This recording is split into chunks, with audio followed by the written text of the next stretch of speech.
Goeiedag. Dit is my voorreg om tyd saam met u te spandeer.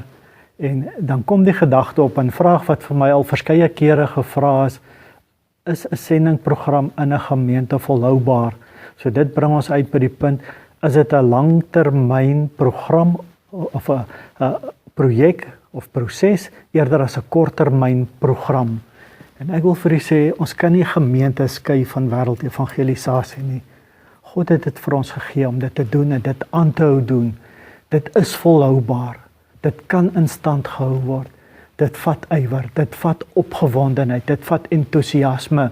En ek wil vir u sê, daar kom tye waar 'n mens voel dat ek het dit nie. En dis daar waar God vir ons kom krag gee om vir ons deur te dra. Deur dit. God sê vir ons in sy woord, Matteus 24:14. Hy sê as almal gehoor het, en dan sal ek kom.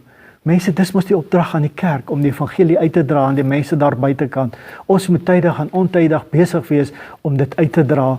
Nou, as ons 'n sendingprogram in 'n gemeente het, dan is daar 'n paar uitdagings wat ons het. En die eerste een, 'n sendingprogram is direk gekoppel aan finansies. En nou staan ons hier aan hierdie kant sê ons, maar hoe gaan die gemeente bestaan? Hoe gaan ons die sendingprogram in stand hou? Ek wil vir julle sê, eerstens is dit God se werk. Wat God van ons vra en wat aan ons in die terloop, en ons is 24 jaar daarmee besig. Die een ding wat ons mekaar gesê het, die kerkraad mag nooit jaloers word op die geloofsofferbelofte, die geld wat daar genereer word nie.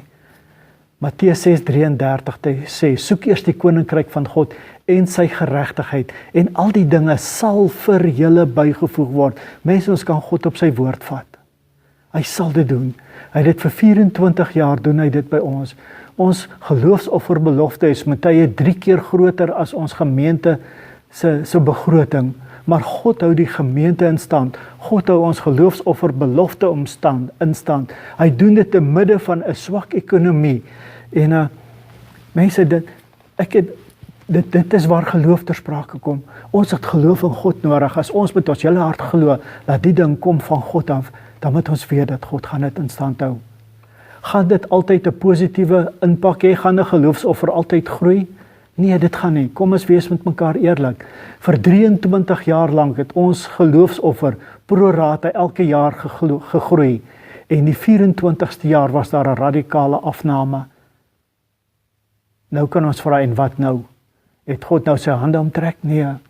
Daar is faktore wat 'n invloed het, maar dit vra van my en van jou geloof om aan God vas te hou, om dit waarmee ons begin het, in te volhard. God sal mense oprig om daardie program in stand te hou. En dit, ek wil vir julle kom motiveer vandag om te sê, God sal met julle wees. God is 'n waarmaker van sy woord. Die evangelie uitdra is God se opdrag aan ons, dat dit in ons harte begin brand met opgewondenheid en met passie en met toewyding. Baie dankie julle.